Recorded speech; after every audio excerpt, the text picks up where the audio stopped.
Bismillahirrahmanirrahim. Assalamualaikum warahmatullahi wabarakatuh.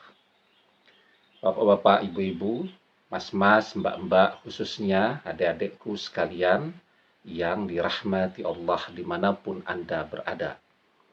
Kembali di Iip Channel bersama saya, Iip Wijayanto.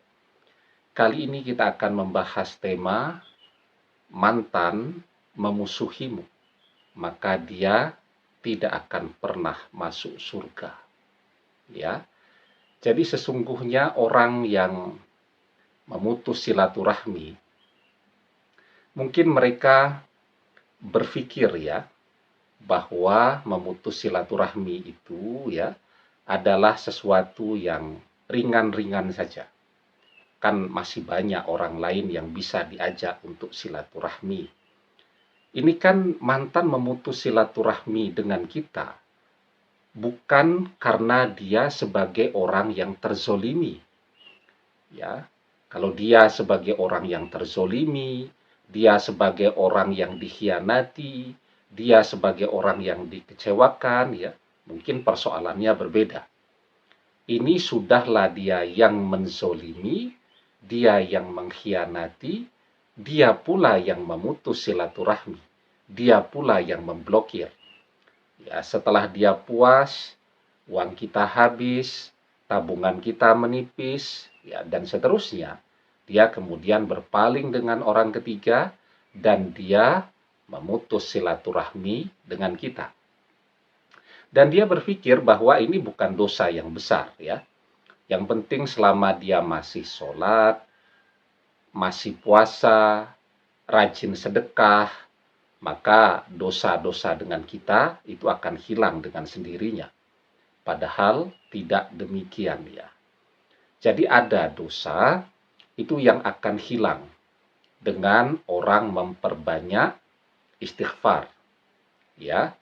Ada dosa yang kemudian akan runtuh atau rontok dengan sendirinya ketika orang berwudu. Ada dosa yang akan hilang ketika orang banyak memohon ampun kepada Allah. Tetapi dosa ketika orang menzolimi orang lain, ya, maka dosa itu tidak akan pernah hilang sampai orang yang terzolimi itu atau orang yang dizolimi itu memberikan maaf kepada yang bersangkutan. Ya. Dan yang namanya maaf ya, itu kan tergantung kepada orang yang terzolimi. Apakah dia memberikan maaf atau tidak kan? Nah, kalau dia tidak pernah memberikan maaf, walaupun sudah minta maaf, maka akan pindah tuh ke akhirat nanti. Yang ketika di sana tidak ada lagi dinar, tidak ada lagi dirham, tidak ada lagi uang. Ya, sehingga ketika mantan misal menzolimi kita, memanfaatkan kita, sehingga tabungan kita habis ya untuk memenuhi segala kebutuhannya, mungkin sampai jual rumah, mungkin sampai jual mobil, jual motor, dan seterusnya. Nah, maka dari kezolimannya itu untuk menggantikannya akan diambilkan dari amal soleh dia selama hidupnya. Ya, nah itu amal saleh sebelum dia menzolimi kita. Setelah dia menzolimi kita, ya, dia mengerjakan berbagai amal saleh, ketaatan, selama dia belum meminta maaf kepada kita, maka semua amalan, semua amal salehnya itu menjadi sia-sia. Ya. Nah, jadi ya, memusuhimu, mantan tidak akan pernah masuk surga.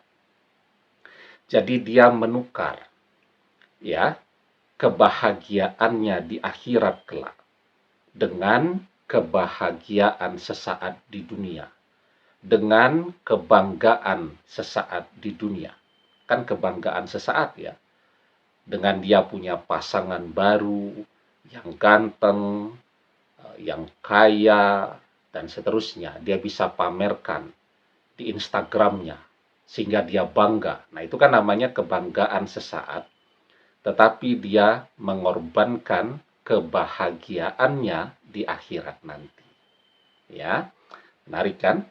Tapi sebelum kita bahas lagi lebih jauh, jangan lupa ya teman-teman yang belum subscribe untuk memencet tombol subscribe dan menyalakan lonceng notifikasi agar Anda selalu mendapatkan pemberitahuan video-video terbaru dari channel kesayangan kita ini. Dengan subscribe, doa-doa kita selalu terhubung sehingga kita selalu bisa berdoa bersama-sama. Ya. Nah, jadi ya, ketika mantan memutus silaturahmi dengan kita, ya, artinya dia memang sejak awal kan tidak pernah mencintai kita. Dia hanya ingin memanfaatkan uang yang ada pada kita, memanfaatkan fasilitas-fasilitas yang ada pada kita, ya. Nah, begitu dia sudah mencapai apa yang dia inginkan, ya, dia berpikir, wah ini kalau kuliah ya, biayanya besar kan, kalau ada seseorang yang membantu biaya kuliah, bantu membelikan bensin sepeda motor ya, bantu ini, bantu itu kan lumayan juga ya. Nah, maka dia datanglah ke kehidupan kita hanya untuk memanfaatkan kita saja. Nah, jadi ketika dia sudah beres kuliahnya, maka dia pergi bersama orang ketiga. Bahkan kadang-kadang saat kita masih jungkir balik, kepanasan, kehujanan untuk membuat dia bahagia pun dia sebenarnya sudah diam-diam di belakang jalan bersama orang ketiga. Nah, begitu dia sudah beres, dia sudah mencapai tujuannya, cita-citanya, maka dia pergi dari kita begitu saja, ya.